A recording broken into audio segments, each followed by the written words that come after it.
Hello guys, most welcome to progress 247। आप सभी का मेरे चैनल प्रोग्रेस 247 में अभिनंदन है। और सब आप लोग कैसे हैं, अच्छे हैं कि नहीं हैं?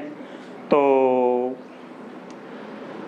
आज टीचर्स डे है। मैं जिनसे पढ़ा हूँ, जितने भी टीचर्स हैं मेरे, तो मैं सभी को उनको हैप्पी टीचर्स डे बोलता हूँ। हाथ जोड़ के सीवी रमन जी को नमन करता हूँ, अपने गुरुओं को नमन करता हूँ।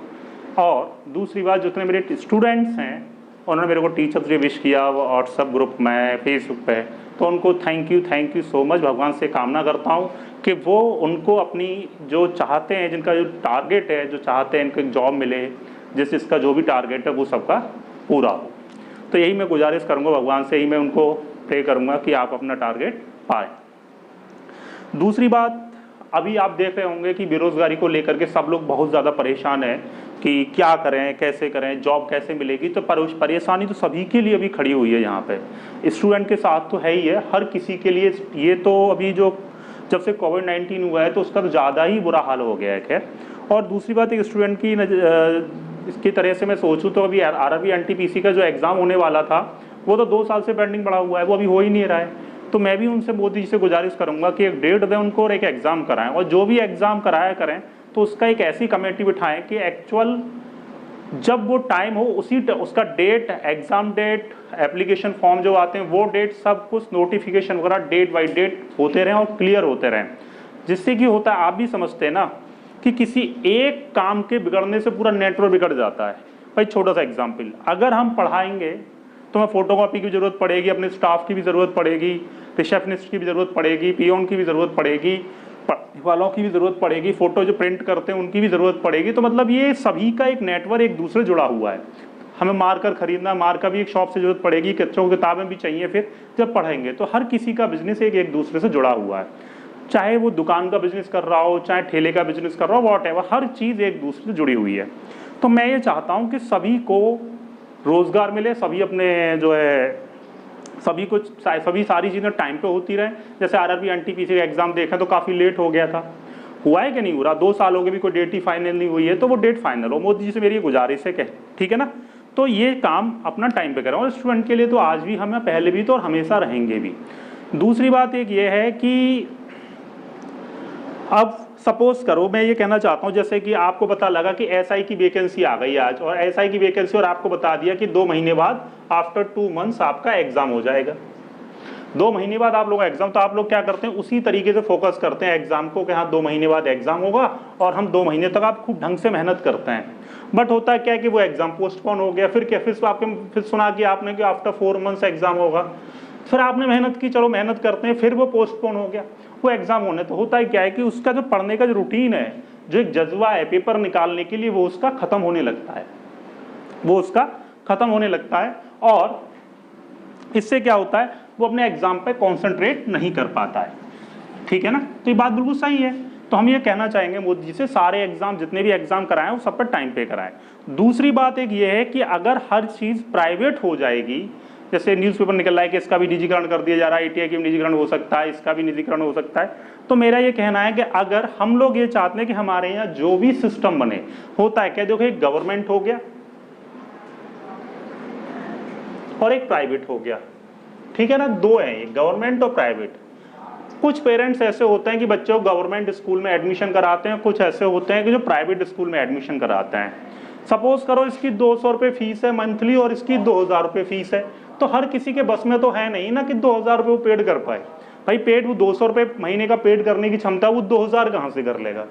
नहीं कर पाएगा ना। जो भी व्यक्ति है, जो भी बच्चों पढ़ा रहा है, जो भी टीचर, जो भी पेरेंट्स बच्चों पढ़ा रहे हैं, तो मतलब 200 रुपये में जो फीस मंथली जा रही है कि वो 2000 पेड वो नहीं कर सकते हैं। ठीक है ना? तो मेरा कहना यह है कि हमें तो कोशिश ये करनी चाहिए, मोदी जी कोशिश ये करनी चाहिए कि मोस्टली संस्थाएं गवर्नमेंट हो, वो फिक्स हो जाएं, प्राइवेटाइजेशन कम होना चाहिए। अगर मैं उनकी बात से एग्री हूं कि अगर वो प्राइवेट करते हैं सारी संस्थाओं को, मतलब जितने भी गवर्नमेंट है सबको प्राइवेट करते हैं, मैं इस बात पे भी रेडी हूं, चलो कर दीजिए प्राइवेट। लेकिन हमारे जो आम आदमी की जो इनकम है, जो हमारे यहाँ के मानव है, हमारे यहाँ की पॉपुलेशन शायद 137 करोड़ के आसपास है, ठीक है? अगर वो सारी चीजें प्राइवेट कर देंगे, सारी संस्थाएं प्राइवेट कर देंगे जो गवर्नमेंट भी हैं, मैं तो कह रहा हूं कर दें, लेकिन ऐसा भी इनको करना चाहिए कि यहां पे हर किसी प्रति व्यक्ति आय 50,000 रुपए हो। प्रति व्यक्ति आय 50,000 रुपये हो, ऐसा कोई फंडा होना चाहिए, ऐसा कोई रोजगार होना चाहिए हर व्यक्ति के पास कि उसे 50,000 रुपये महीने मिलता रहे, तो वो अपना प्राइवेट सेक्टर में वो सर्वाइव कर जाएगा। अगर हो क्या रहा है कि आदमी को इनकम में 5,000 रुपये महीने पा रहा है, 7,000 रुपये महीने पा रहा है, ठीक है, और होता है क्या है कि जहाँ वो उनको सैलरी मिलती है 5,000, 7,000, 8,000 रुपये सैलरी मिल रही है, और कुछ बड़े बिजनेसमैन है 8,000 सैलरी मिलती है, साइन करा लेते 25,000, 30,000 रुपये, उनको कैश पेमेंट कर देते हैं। तो क्या वो 8,000 और 7,000 और 5,000 पाने वाले कभी भी इस प्राइवेट सेक्टर की संस्थाओं में कभी सर्वाइव कर पाएंगे? अपने बच्चों को एजुकेशन नहीं दे सकते वो, सबसे बड़ी बात। क्यों? क्योंकि मैं भी पढ़ा हूं, मैं भी गवर्नमेंट स्कूल में पढ़ा हूं, मैं ये देख रहा हूं कि अधिकतर जो व्यक्ति हैं अपनी इनकम का 60% अपने बच्चों की एजुकेशन पर खर्च कर देते हैं। अपनी इनकम का 60% वो अपने बच्चों की एजुकेशन पर खर्च कर देते, रह गया 40% में क्या रूम रेंट, क्या अपने फ्लैट का रेंट, क्या रूम रेंट, क्या खाएंगे, क्या पहनेंगे, क्या करेंगे, वो आप खुद सोचिए क्या हो सकता है। तो मोदी जी से मेरे हाथ जोड़ करके निवेदन है कि अगर आप जो भी प्राइवेट कर रहे हैं तो कुछ ऐसा भी करें कि हर व्यक्ति की आय 50,000 रुपये होनी चाहिए, तो वो सर्वाइव कर जाएगा, वरना होगा क्या, सुसाइड कर जाएगा। ठीक है। दूसरी बात कि आप एग्जाम करा देते हैं, काफी स्टूडेंट बहुत परेशान है, बहुत ज्यादा परेशान है, क्योंकि है क्या, वो 2-3 साल से तैयारी कर रहा है, उसने 2 साल एग्जाम दिया, उसके पेपर नहीं निकल रहे, फिर उसने क्या आरआरबी एनटीपीसी का फॉर्म डाल दिया, और डालने के बाद आज फॉर्म डाला, पता ही नहीं कि एग्जाम कब हो रहा है, 2 साल बाद या 2.5 साल बाद हो रहा है। ठीक है, अगर क्योंकि उसने सोचा था कि आरआरबी एनटीपीसी का फॉर्म निकला हुआ है, शायद 2 महीने बाद पेपर हो जाएगा, आफ्टर 2 मंथ या 3 मंथ या 6 मंथ, उसने ये सोच के चला, लेकिन उसने तैयारी उस हिसाब से की, तो वो तैयारी करता जाता है। अगर सपोज करो किसी का 28-29 साल की एज है, बेचारा वो क्या करेगा भाई, उस पे 28-29 साल की एज वाला क्या करेगा? आप 2 साल बाद एग्जाम करा रहे हैं, वो 30 साल का हो जाएगा। परेशान किस बात से? घर का प्रेशर अलग रहता है, बाहर वालों का प्रेशर अलग रहता है, तो हर किसी घर में हर किसी का प्रेशर रहता है। तो होता है क्या है, तो उसके दिमाग में आता है यार कैसे होगा, क्या होगा, मैं 30 साल का हो गया, ना प्राइवेट जॉब में जा सकता हूँ और ना ही गवर्नमेंट, मेरे सारे ऑप्शन खत्म हो गए। तो उसके दिमाग में बहुत सारे गंदे विचार भी आते हैं, क्या करूँ, मर जाऊँ, कैसे करूँ, क्या ना करूँ। तो उसके दिमाग में ऐसे क्वेश्चन खड़े होते हैं, और खड़ा होना स्वाभाविक है, होंगे भाई, क्या करें, जब किसी के पास कहीं से रास्ता ही नहीं होगा तो वो यही सोचेगा। चाहे मैं क्यों ना सोचूं, मैं तो अपने ऊपर लेके सोचता हूँ, मैं बचपन के ऊपर लेके सोच, मैं तो अपने खुद अपने ऊपर ही लेके सोचता हूँ। तो आदमी कैसे सर्वाइव करेगा? तो मुझे इस चीज़ से कोई इतराज नहीं कि अगर आप प्राइवेट कर भी रहे हैं तो प्राइवेट उस तरीके से करें कि हर किसी की मंथली आय 50,000 रुपये हो, और जिन स्टूडेंट का एग्जाम होना पहले वो एग्जाम करा दें, उनको जॉब दे दें, आप प्राइवेट कर दीजिए, और इस चीज़ पर आप विशेष ध्यान दीजिएगा। ठीक है ना? तो मैं ज़्यादा नहीं कहूँगा, खैर इतना ही करूँगा। काफ़ी टीचर्स इस बात को लेके खड़े हैं, खैर वो सही कर रहे हैं, जो भी कह रहे हैं, तो सभी के स्टूडेंट की जो प्रॉब्लम है वो सही है, गलत तो खैर नहीं है। ठीक है।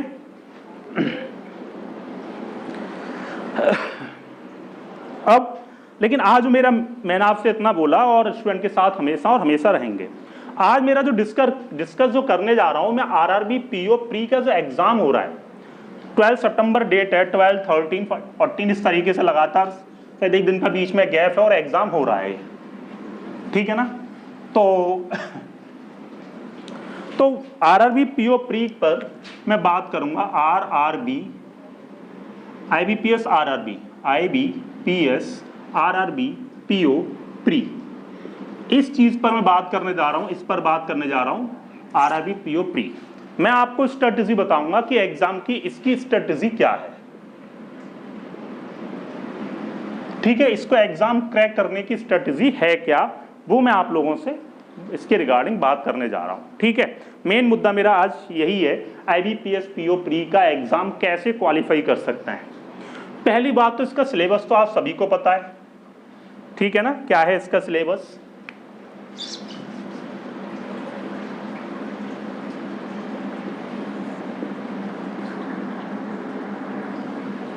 इसमें क्या है, प्री में मैथ्स और रीजनिंग, ये 2 सेक्शन है। मैथ्स और रीजनिंग ये 2 सेक्शन है, और दोनों सेक्शन में 40-40 क्वेश्चन है।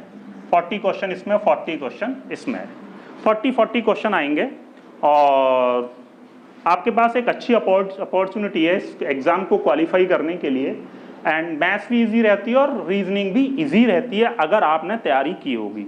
लेकिन वो स्टूडेंट मात खा सकते हैं, सपोज करो वो 2 साल से तैयारी कर रहे हो और उन्होंने 6 महीने पढ़ाई को बंद कर दिया हो, उनके लिए थोड़ा निकाल पाना थोड़ा टफ हो जाए, क्योंकि वो रूटीन में नहीं रहे हैं। और जो स्टूडेंट रूटीन में रहे होंगे, थोड़ा भी 2 घंटे 2.5 घंटे पढ़ रहे होंगे, तो वो इस एग्जाम को क्वालिफाई कर जाएंगे।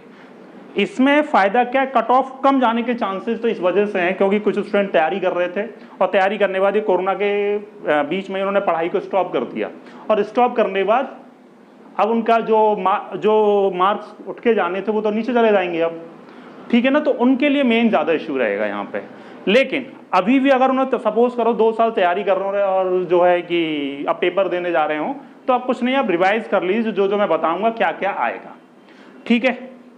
तो पहले मैं मैथ्स पे बात करूंगा कि मैथ्स में क्या क्या आएगा, ठीक है ना। चलो देखते हैं।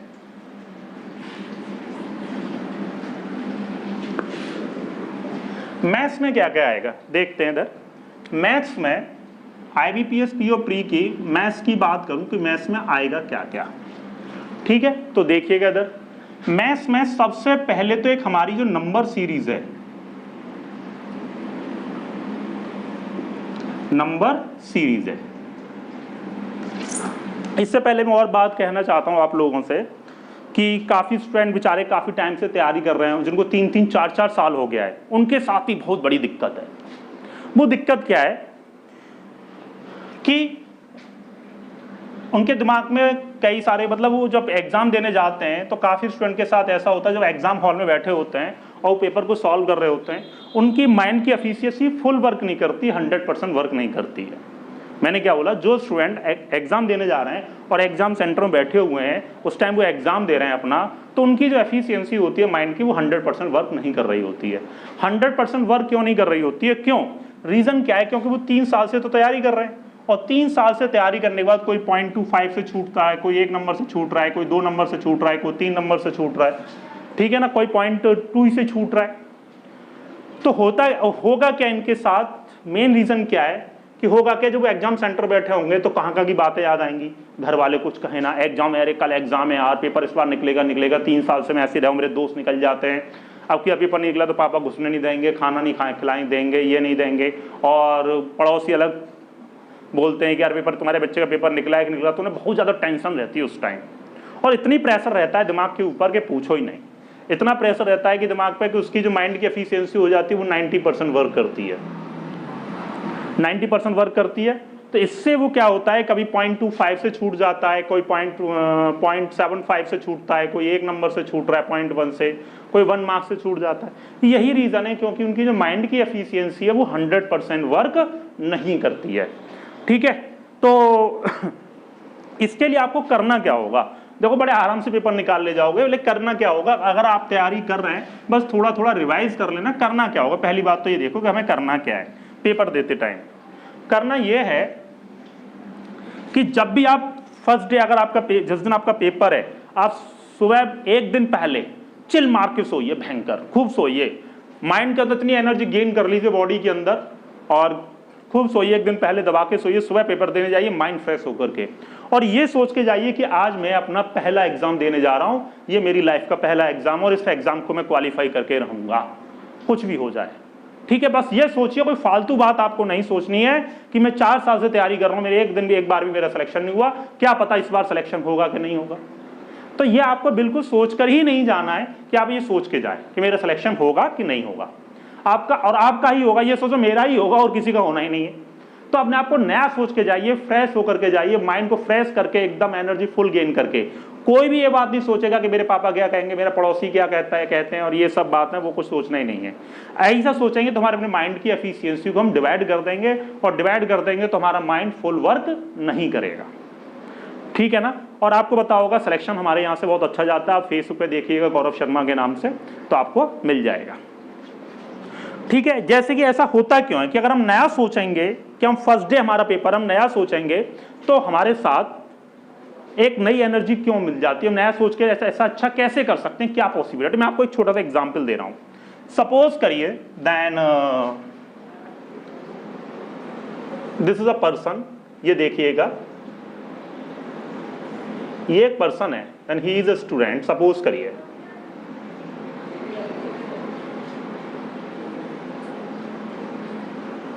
ही इज अ स्टूडेंट, ठीक है, ये स्टूडेंट है, ठीक। इसमें क्या हुआ, एक दिन ये एक एंड ये एक स्टेशनरी की शॉप पे जाता है, स्टेशनरी की शॉप पे रहता है, जाता है वहां, और स्टेशनरी की शॉप पे जाकर के एक बॉल पेन परचेज करता है, एक बॉल पेन परचेज की, ठीक है ना। ये उसने बॉल पेन परचेज कर ली एक, आज इसकी नई पैकेट में पैक है, अच्छे से, बहुत अच्छे तरीके से पैकिंग है, गजब की पैकिंग लग रही है, देखने में बहुत अच्छा लग रहा है। तो हुआ कि उसने नया एक रजिस्टर परचेज किया, एक नोटबुक, एक रजिस्टर परचेज किया उसने नया, 2 चीजें उसने परचेज की। जब वो घर पे जाता है, अब नहीं है तो खोलता है, पहले पेज पर अपना नाम डालता है एंड नाम लिखेगा, this is one, mobile number and what ever जो भी उसकी लिखनी होती है वो लिखेगा फर्स्ट पेज पर, देन एक पेज छोड़कर इस पर लिखेगा, बड़े अच्छे से लगे लिखेगा, तो बड़ा अच्छा अच्छा राइटिंग होगा, पेन के साथ ही उसकी फीलिंग बड़ी अच्छी होगी, इसके साथ ही फीलिंग बड़ी अच्छी होगी, तो दोनों के साथ फीलिंग ऐसी अच्छी होगी कि फर्स्ट पेज जितना अच्छा उसने हैंड राइटिंग से लिखा होगा उतना आखिरी पेज उसके हैंड राइटिंग से नहीं होंगे, जितना उसका पहले पेज पर जितना अच्छा लिखा होगा। तो मेरा कहना यह है कि अपने आप को ये सोच के जाएं कि मेरा लाइफ का पहला एग्जाम क्वालिफाई करने जा रहा हूं। अगर आप ये सोच करके जाएंगे तो 110% आप एग्जाम को क्वालिफाई कर जाएंगे, ठीक है ना। तो ये बात आपको समझ में आई होगी।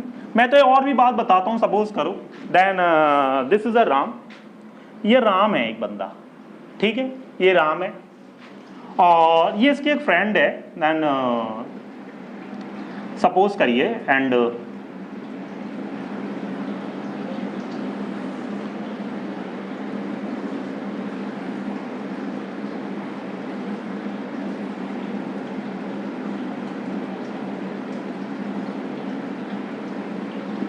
ठीक है, ये इसकी फ्रेंड है, इसका नाम है माना कि स्वीटी, ये स्वीटी और ये राम है, ठीक है, 2 पर्सन है।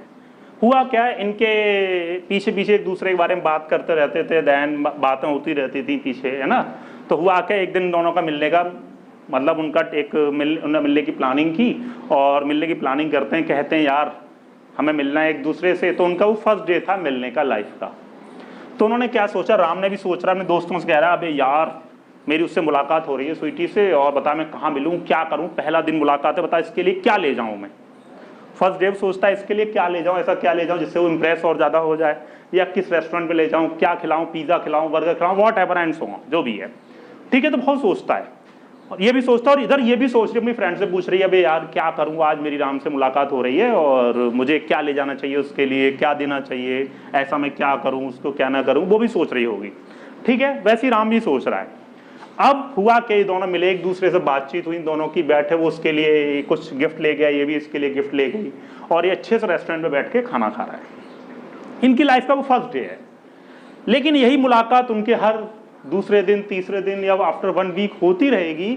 जो इनका लाइफ का फर्स्ट डे था वो सेकंड डे नहीं रहेगा, और जो सेकंड डे था वो थर्ड डे नहीं रहेगा, और जो थर्ड डे था वो फोर्थ डे नहीं रहेगा, ठीक है। जो फोर्थ डे था वो 5th डे नहीं रहेगा। ये बात मैं आपसे कह रहा हूं, वो सही बात है, अगर गलत कह रहा हूं तो अपनी लाइफ का बता दीजिए। मैंने छोटा सा एग्जांपल दिया एक, ठीक है। तो होगा क्या, अब बंदे कौन से ज्यादा सक्सेस रहेंगे, अगर वो फर्स्ट डे को अपना लाइफ का हर दिन फर्स्ट डे मान के चलेंगे तो उनके साथ कभी कोई दिक्कत नहीं होगी और बढ़िया रहेंगे वो हमेशा। तो मेरा कहना क्या है कि बस मेरा यही कहना है कि आप जब भी पेपर देने जाएं तो ये सोच करके जाएं कि मैं अपनी लाइफ का पहला एग्जाम देने जा रहा हूं, फर्स्ट एग्जाम है मेरी लाइफ का, तो आप उसे क्वालिफाई कर ले जाएंगे, ठीक है।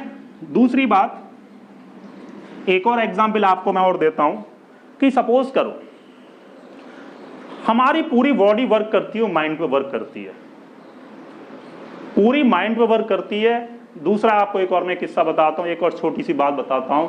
सपोज करिए आप कोई अपने घर के लिए शोकेस में रखने के लिए कोई ऐसा एक आर्टिकल पर लेके आए कि हम इसे यहाँ रखेंगे, वो बहुत अच्छा लगेगा, ठीक है ना। तो आप देखिएगा आपने जिस दिन उसको खरीदा और उस दिन लेके आए, उसको बड़ा अच्छे से एक अच्छी जगह आपने रखा। जो उसकी फर्स्ट डे जो आपने सर्विस की होगी, जिस तरीके से उसको नीट एंड क्लीन करके रखा होगा, वो सर्विस आप रेगुलर नहीं कर पाएंगे, और होते क्या लगेगी, वो चीज़ की जो शोभा है, उस चीज़ का जो अट्रैक्शन है वो कम होने लगेगा। क्यों? क्योंकि जो प्यार उसे मैंने फर्स्ट डे दिया था, अगर वही प्यार उसको मैं रेगुलर दे रहा होता, उस तरीके सर्विस में उसको डेली देता रहता, तो शायद वो भी मेरे यहाँ की शोभा बढ़ाता, ठीक है ना। तो हमारी जिस चीज़ के साथ फर्स्ट डे फीलिंग होती है वो रेगुलर बहुत कम लोग हैं जिनके साथ रहती है, 0.1% है। तो मैं आपसे ये फिर कह रहा हूँ इस बात को, और भी आपको एग्जाम्पल कभी देखिएगा, तो मैं आपसे कह रहा हूँ इस चीज़ को कि अपने आप को जो पेपर देने हैं तो आप ये सोच करके जाएं कि अपनी लाइफ का मैं पहला एग्जाम क्वालिफाई करने जा रहा हूँ, और आप कर ले जाएंगे, चुटकी बजा के कर जाएंगे। लेकिन आप ये सोच लेंगे कि मैं 4 साल से तैयारी कर रहा हूँ, 4 साल से तैयारी करने के बाद मैं मेरा एग्जाम नहीं निकलना, इस बार पता नहीं क्या होगा। भाई छोड़ दो, पता या नहीं है, हमारा काम करने का है तो उसे करिए और आप कर ले जाएंगे और आप ही करेंगे, ठीक है ना। बस ये ना सोचिएगा कि मेरा पेपर कैसे निकलेगा, घर वालों की बात है, कुछ याद मत करना, माइंड फ्रेश होके एकदम नहा धो के एकदम कूलिंग के साथ मस्त होके जाइएगा पेपर देना और आपका पेपर निकलेगा। अब मेरी बात, आपने ये बात पूछने की, सर एक बात बताइए कि अगर हम बात सोच में पेपर क्यों नहीं निकलेगा, रीजन क्या है ना, माइंड हमारी जो पावर, एक हर चीज़ की एक लिमिटेशन होती है, ठीक है। हम अपने दिमाग को थोड़ा उधर दे देंगे, घर वालों की बात पर देंगे तो नहीं निकलेगा। पूछो कैसे। कभी आप सोचिएगा घर में आपकी, सपोज करो अलमीरा की अब चाबी कहीं रखे भूल जाते हैं, या बेड के नीचे खिसका के रख दी या कहीं रख दी, और आपको अर्जेंट चाहिए कोई चीज़ और आप ढूंढने जा रहे हैं और आपको नीड है, सपोज करिए कि आपने अपनी अलमारी की चाबी उठा के कहीं रख दी और आपके पापा ने कहा बेटा अलमारी से वाले पेपर निकाल के लाओ, और आपको वो दिखाई नहीं दे रही और आपसे कहीं रख गई, और आपका दिमाग इतना कि पापा चिल्लाएंगे यार चाबी ढूंढ के देनी, कैसे भी पेपर निकाल के देने हैं इनको। अब भाई बड़ा परेशान कि मार डांट पड़ेगी, ये पड़ेगी, हम इधर जा रहे हैं उधर जा रहे हैं, ये वाला बेड उठा के देख रहे हैं, उसका गद्दा उठा के देख रहे हैं, कहीं दूसरी अलमारी में ढूंढना है, हमको नहीं मिल रही। क्यों? लेकिन हो है क्या ना, क्योंकि प्रेशर है दिमाग पे, पापा मांगेंगे यार गाड़ी उसकी चाबी नहीं मिल रही अलमीरा के, पेपर देने मेरे को। लेकिन अगर फिर होगा क्या, आफ्टर सम टाइम उस दिन नहीं मिली तो कुछ टाइम के बाद आप क्या करेंगे, कहीं बैठेंगे और आपका दिमाग बड़ा कूल है, आपने किसी गद्दे को उठा के देखा चाबी तो यहाँ रखी है, आप कहेंगे यार चाबी तो यहीं थी, मैं कितनी बार देख के चला के बट मिला नहीं। यही फ़र्क होता है और कोई फ़र्क नहीं है। तो आप जो भी काम लाइफ में करने जा रहे हैं तो आप ये सोच के जाइए कि मैं अपनी लाइफ का पहला काम करने जा रहा हूँ, ठीक है ना। आप 100% क्वालिफाई, अगर ये आप लेके जाएंगे, अगर आपने मेहनत की होगी तो आप डैम श्योर आप ही पेपर निकालेंगे, और बताइएगा कि सर मेरा निकला है, मुझे कमेंट करिएगा, ठीक है ना। तो अब मैं अपने जो अब RRB PO प्री पे हमें क्या क्या पढ़ के जाना चाहिए, कैसे करके जाना चाहिए, वो आपको मैं बता रहा हूँ हमें क्या करना चाहिए, क्या क्या पढ़ना चाहिए। पहली बात, नंबर सीरीज। आप सबको पता है कि नंबर सीरीज के 5 क्वेश्चन होते हैं, 5 क्वेश्चन होते हैं नंबर सीरीज के, बड़ा इजी है, बड़े आराम से कर सकते हैं आप 5 क्वेश्चन। देखिए अगर आपने जरा भी नंबर सीरीज प्रैक्टिस की होगी, अगर नहीं की है तो कुछ देख के चले जाना, 5 में से 4 तो बड़े आराम से ही कर सकते हो, नहीं 5 होगी 5 सही कर सकते हो। RRB PO प्री की कभी भी नंबर सीरीज ज्यादा टफ नहीं होती है। दूसरी बात, एक इनइक्वालिटी आती है जिसमें क्वाड्रेटिक इक्वेशन होती है, इनइक्वालिटी, जिसमें क्वाड्रेटिक इक्वेशन के 5 क्वेश्चन होते हैं, क्वाड्रेटिक इक्वेशन के 5 क्वेश्चन आते हैं, इसमें 5 क्वेश्चन होते हैं, 5। देन थर्ड वन इज आपका ये हो गया, इनइक्वालिटी हो गया सिंप्लीफिकेशन। सिंप्लीफिकेशन के भी 5 क्वेश्चन हो सकते हैं, ठीक है ना, 5 क्वेश्चन सिंप्लीफिकेशन के होंगे, ठीक है ना। दूसरी बात, fourth is then boat and stream.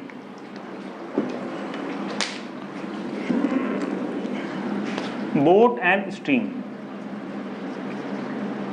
Boat and stream,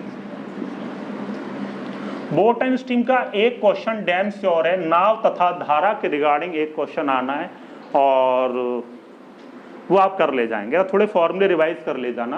boat and stream में फॉर्मूले आपको सब पता है, speed down stream equal to क्या होता है, speed in still water plus speed of stream, and speed up stream क्या होता है, speed in still water minus speed of stream. Speed in still water find कैसे करते हैं, speed down stream plus speed of stream by 2 कर देते हैं। Speed of stream कैसे फाइंड होती है, then speed down stream minus speed of stream by 2 कर देते हैं।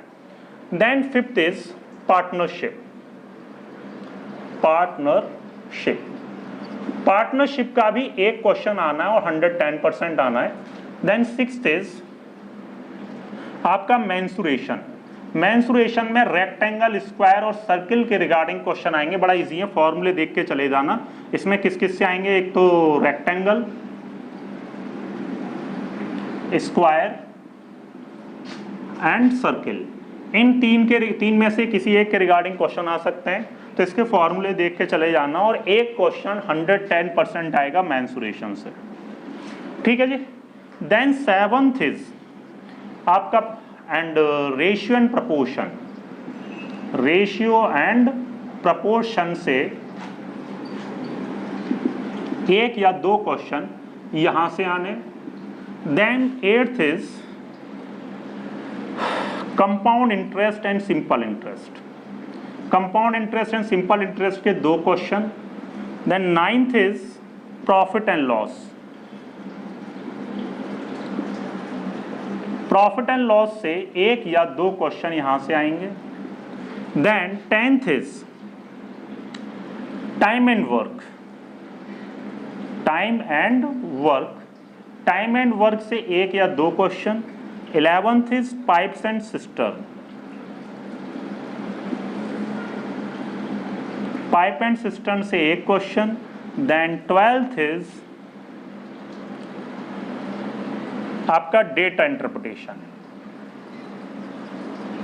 डेटा इंटरप्रिटेशन, डेटा इंटरप्रिटेशन से 10 क्वेश्चन रहेंगे और एक एक डीआई आएगी, एक पाई चार्ट आ सकता है और एक प्रॉफिट एंड लॉस के रिगार्डिंग डीआई आएगी, प्रॉफिट एंड लॉस के रिगार्डिंग डीआई आएगी, जिसमें 5 क्वेश्चन इसके और 5 क्वेश्चन ये हो गए 10 क्वेश्चन, ठीक है ना। और शायद मे बी एक क्वेश्चन आपका प्रॉब्लम्स ऑन ट्रेन से आ सकता है, प्रॉब्लम्स ऑन ट्रेन के रिगार्डिंग एक क्वेश्चन आएगा, ठीक है जी। तो इस तरीके से आप इतना आप पढ़ के जाइएगा और 110% कह रहा हूं। देखिए नंबर हम काउंट करते हैं, 5 + 5 10 + 5 15 1 16 17 18 19 21 23 24 25 और 10 35 1 36, मतलब एक क्वेश्चन कहीं इधर उधर हो जाएगा, ठीक है। तो 35 क्वेश्चन हो गए, बड़ा इजी रहेगा, आप आराम से कर लेंगे। 35 में से 35 सॉरी एंड 36 हो गए। कभी किसी में से 2 क्वेश्चन दे सकता है तो कभी किसी में से 1 दे सकता है, ऐसा हो सकता है। तो आप करीब 36 नंबर आपके बैठ रहे हैं, 30 इतना ये फिक्स है। अब जैसे कहीं मैंने 1 कंसीडर किया है तो कहीं से 2 क्वेश्चन आ जाएंगे, ठीक है ना। तो मेरा कहना है 36 क्वेश्चन, अगर 36 के 36 आपके सही हो गए तो नंबर आपके 37 या 38 आएंगे। क्यों आएंगे? क्योंकि एक्यूरेसी के आपको मार्क्स मिलेंगे। अगर सपोज करिए 2 क्वेश्चन आए, 2 के 2 आपके सही गए तो आपके नंबर आ सकते हैं 2.5 या 2.2, इस तरीके से आ सकता है। तो आपको सही करने का भी नंबर मिलेगा, ठीक है जी। तो इतना आप लोग करके जाइए और 110% आप निकाल ले जाएंगे, ठीक है जी। तो इतना आपको करना है, बिल्कुल टेंशन लेने की जरूरत नहीं, पेपर आप ही निकालेंगे और 110% निकालेंगे। बिल्कुल दिमाग से आपको डर भगा देना माइंड से कि हमारा होगा कि नहीं होगा, बस ये सोचिए हमारा होगा, ठीक है ना। तो इस तरीके से अपनी स्ट्रेटेजी को फॉलो करिएगा, बिल्कुल टेंशन लेने की जरूरत नहीं है। हमें देखो इनइक्वालिटी बहुत ज्यादा ईजी है, आप देखिएगा मेरा एक प्रोवेस 247 इसी चैनल पे आपको एंड इनइक्वालिटी डालिएगा, उसमें प्ले लिस्ट में जाकर के इनइक्वालिटी मिल जाएगी और उसको सर्च करिएगा और आपको इसमें मिल जाएगा, ठीक है जी। तो इतना पढ़ के जाना है। All the best, take care. फिर से हैप्पी टीचर्स डे।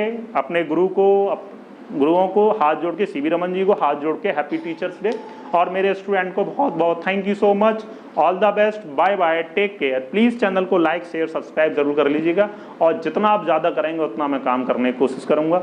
दूसरी बात, मेरी इस बार और ज़्यादा कोशिश है कि लाइव आके पूरा फ्री ऑफ कॉस्ट हम आपको बढ़ाते हैं, ठीक है।